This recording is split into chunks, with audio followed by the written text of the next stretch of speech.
Ito ang balita ngayon. Trending at pinag-uusapan ngayon sa social media ang di umano'y balitang. Ito ang balitang dapat malaman ng taong bayan na pilit tinatago at pilit ayaw di umanong ipalabas ng mga bayarang media sa palasyo, kamara at senado sa publiko. Pero bago ang lahat, kung bago ka pa lamang sa channel na ito at nais mong manatiling updated sa mga maiinit na balitang politika, huwag kalimutang mag-like, mag-subscribe at i-click ang notification bell para hindi ka mahuli sa bawat bagong video na aming inilalabas. At ito na nga mga kababayan. It's all ad hoc at saka yung iba-ibang ahensya like say DSWD, they do a good job but they have a full-time job sa mga indigents at saka marginalized sa society. And the other thing is napakagaling na natin sa relief, no, as long as we have the access to the area, no. Pero mahina tayo sa rehabilitation. So ang nangyayari as soon as for example napakalaking sunog dito sa Manila but nangyari to sa Mindanao, so attention natin ay nasa Mindanao, which is right and good, but dapat may mag-take over ng grupo para yung rehabilitation dun sa mga nasunugan. So let's admit to ourselves that we will have what's the right number? 12 to 15 storms a year. We have volcanoes that are active. Then earthquakes or linugs are organic, if I can use that word, to our area in the world, no? So we really have to do better in not only the response and relief, but in the rehabilitation. I'd like to let you know where we are today. So all sides were saying na sana hindi maipit yung Senado. So early this morning or late last night, I sent a letter to our legitimate Secretary of the Senate. Legitimate because if you follow the rules, hindi siya pwedeng tanggalin kung walang 13 at hindi pwedeng palitan kung wala rin 13. So I'll make that clear, ha. Senate President Pro Temp, Senate President, Secretary of the Senate, o SAA, kailangan niyan 13 ang botong ilagay, 13 ang boto pag tinanggal. Hindi nila sinunod yan. So meaning, hindi legitimate si Attorney Bantug, no? So having said that, ayaw namin maipit yung mga empleyado. So I sent him a letter to talk with Attorney Bantug and nag-offer kami kung gusto ni Senator Win, pareho na lang kami pipirma kahit walang designation. So I think the letter was delivered mga 8 a.m., a little bit past 8. Ang sagot nila noong 12 o'clock is that hindi na siya secretary at mag-turnover na lang. So I really want to avoid sa dami ng problema ng ating bansa that we have to write land bank, maipit yung sweldo ng mga empleyado and everything. And I'll never bend the law, nor will I bend the Constitution, but I will bend backward for our employees para hindi sila maipit sa gulo for as long as it doesn't bend the law. Diba? So kung internal rules or regulation that is not attached to law or it is not morally wrong, that's why I thought of my staff thought of the idea na pag pareho nakapirma para eventually pag nagkaroon ng decision, walang legal infirmity. And it will also prevent yung magfilean yung dalawang kampo ng usurpation. Diba? Kasi of course, as far as I'm concerned, nag-usurp ng authority si Senator Win because he's not really the acting president, pababa. Pero maraming ang problema ang ating bansa, why don't we focus on that? So, apparently, because ayaw nila pumayag, dalawa Senado natin ngayon. You have the Senate of the Philippines and you have the Senate of Malacanang. No? So, yung Senate of Malacanang had the hearing kanina and you have two Blue Ribbons Committee.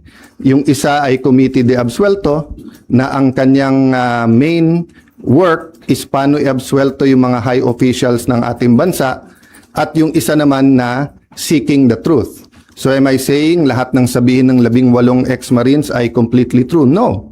What I'm saying is nga, give them a chance. I heard they have other evidence, including videos. I heard that if they come out and there's a full support na nararamdaman. May iba pang mga witnesses na may mga dokumento, may mga ebidensya na lalabas din. So as a nation, we have to decide whether the Senate will be under the thumb of Malacanang. And now that it is very clear to us that the biggest ever corruption scandal is the flood control scandal, if it's acceptable to us that we witnessed this morning the biggest cover-up committee hearing of our generation. Diba? So ganun lang kasimple yon. So in the same manner na nag-propose kami na parehong pipirma, I have not talked to Senator Marcoleta, so hindi ko alam kung papayag siyang dalawa silang chairman or whatever, but we have to find a solution that yung mga witnesses ay makakapunta ng malaya na protektado ng batas at independent yung Senate. Having said that, mahaba panahon, as I said kanina, let's focus on Mindanao and on the relief and rehabilitation, especially kung may mga lives that are at stake now because dun sa mga buildings. I don't think all of us fully know the extent so far. Nakikita lang natin yung mga videos, no? So hanggang dun lang muna, we will continue with our meetings. We will focus muna on Mindanao. I am not sure when the next hearing ng Blue Ribbon led by the subcommittee by Senator Marcoleta is. I'm expecting to know soon, but definitely knowing what's happening in Mindanao will have an impact on our decision kasi priority yan. Okay, questions from Janice Cosio. Tajay Minor. Sir, good afternoon po. Good afternoon. Dalawa lang, sir. Yung comment nyo sa resign call sa inyo, and sabi po ng Malacanang kanina, open si BBM na magpatawag na special session ng Congress. Lalo na po, nabanggit nyo na rin yung nangyari sa Mindanao kanina. And paano po yun kung magkakaroon ng special Unahin ko yung Congress? special session, okay? Yes po. So, I had 2 communications with them sa Malacanang. And both cases, sinabi nila sa akin, hindi pa handa yung mga bills na gusto nilang ipapasa para dun sa uplift. So, biglang nung nagpalit ang majority, biglang kailangan ng special session dahil may bills na. Actually, kung may official silang bills, dapat na i-file na yon para na-refer na sa committee, di ba? So, sabi nila, inaayos pa nila. But having said that, kung bigla nilang naayos from the time I had discussions with them, may LEDAC, pinospone nila the day before, tinawagan ako ng secretary na head, and then sabi niya, sir, pwede ba ituloy bukas? Sabi ko, kayo nag-postpone, ready ako. Tapos hindi rin naman nila tinuloy. Yung sinasabing magtrabaho tayo, nagtatrabaho kami, ready kami magtrabaho. Sila nag-walk out, kaya nagkaroon din kami ng parliamentary tool na ginamit. Sinasabi ni Senator Lacson paulit-ulit, and I feel bad for the generals, and I apologize in behalf of the whole Senate, both the majority and minority. But nakita nyo naman, after nila kinonvene illegally ang session, ano bang ginawa nila? Nag-adjourn sila sinidi. Ang calendar natin pwede pa hanggang Friday. Hindi naman nila tinuloy yung session ng Thursday, Friday. Sasabi nilang mga gusto nilang ipase. So ang problema natin sa kabila ay double standard. Iba ang sinasabi, iba ang ginagawa. So doon naman sa nananawagan na mag-resign, as I said, pag-usapan na lang natin in a few days after yung focus tayo sa Mindanao, but especially yung mga former presidents, yung mga nagkampi-kampi na mga Marcos na rin, papasalamat ako sa inyo sa call nyo na mag-resign ako bilang Senate President kasi ibig sabihin, nire-recognize nyo pa rin ako as Senate President. Kasi kung hindi nyo na ako nire-recognize as Senate President, ba't kayo nananawagan na mag-resign ako as Senate President? Di ba? Sir, kung gamitin ng Malacanang itong nangyari sa Mindanao, No, patawag na special any special session that will redound to the good of the Filipino people is welcome. The special session is in the Constitution. Yung ginawa namin nung bago matapos yung bago magsinedie is precisely because aagawin nila yung committees at kailangan matuloy yung hearing tungkol sa Blue Ribbon. Having said that, Mindanao is now 'Di ba? They need the attention now. So if there's needed legislation, good. We will meet right away. If not, then tulong-tulong tayo. But aside from that, let's remember that the committees can continue to work. Nung pinauwi ni Senator Win nung Thursday, yung mga empleyado, may Senate hearing pa si Senator Pia. So hindi totoo na hindi nagtatrabaho. Wala tayong dapat conflict kung may kailangan yung ating bansa. Whether it's legislation, whether it's a meeting na LEDAC, dapat tanggalin ng politika pagdating na ng I say politika, but it's an issue of graft and corruption. But what I meant is that it's a political issue vis-a-vis a more urgent. They're both important, but what's more urgent? You can postpone a hearing. You cannot postpone a rescue mission. You cannot postpone yung paghatid ng mga relief, di ba? And then, yun nga, hindi natin nararamdaman pa ng husto, pero the economic crisis is here. And every month until the end of the year, it'll get much worse before it gets better. Because nga, tuloy-tuloy ang problema sa Middle East, di ba? So maraming tinatamaan dyan. Supply chain, presyo ng dollar sa peso, presyo ng diesel at ng gasolina, kakulangan ng fertilizer, taas ng presyo ng fertilizer, desisyon ng Vietnam at saka ng desisyon muna ng India kung bibigyan tayo ng magbebenta ng fertilizer, desisyon ng India at saka ng Vietnam kung magbebenta ng bigas o hindi, desisyon ng Indonesia whether mag-export sila ng coal o hindi. All of these are kumbaga sa relo are moving parts na walang makakahula o makakapredict. So in that sense, kailangang magtulong-tulong talaga yung ating bansa. Kaya naman nandun pa rin on the plate yung graft and corruption kasi kahit anong plano natin sa economic crisis, kung ninanakaw pa rin yung pera, then mahirapan pa rin tayo lahat. No? Jonathan Aguilar, GMA Senate. Sir, Yes. sino po ang tatayong presiding officer sa impeachment trial? At may update po ba kayo sa... As soon as they have 13, walang problema sila na. Okay, so I have to assert because may pinaglalaban tayo. Pinaglalaban ko hindi yung si Alan Cayetano ang Senate President. Ang pinaglalaban natin, ang Senado hindi pwedeng rubber stamp ng Malacanang. Hindi pwede na hindi independent yung Senate. Hindi pwedeng may hearing ka katulad kanina, yung bibig na bumubukas ay senador pero yung lumalabas na salita galing sa Malacanang. Opo. Ano pong rules sa pagpili ng presiding officer sa impeachment trials? They illegally amended the rules. They illegally had a session, 'di ba? So in due time there'll have to be something that will decide, 'di ba? But in the same manner na ina-assert ni Senator Win na he's the acting Senate President kahit na walang legal basis whatsoever, I have to assert not for myself but for the truth and for the Constitution. But it's still 1 month 'di ba? At hindi kami nakikipag-agawan sa silya doon. So for example, yung Senate Secretary, dapat siya yung ngayon nag-aayos para diyan sa pre-trial. But nagte-take over sila Attorney Bantog. So we're doing it very patiently.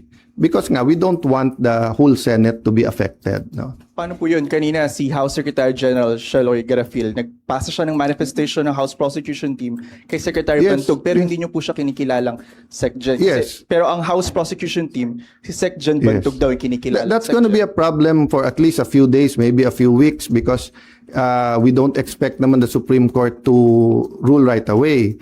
But what's the best proof that Malacanang's hand is in this? First, yung pananakot nila sa mga miyembro namin na lumipat, yung offer na wala ng kaso pag lumipat. Second, as soon as nila ginawa, naglabas sila na ang House at ang Malacanang ay dun pumapabor. Di ba? Pwede naman mag-neutral ang Malacanang Pwede naman sabihin ng Malacanang, settle it among yourself. Ganon din sa House prosecution. Hindi naman nila gusto ng fair na impeachment.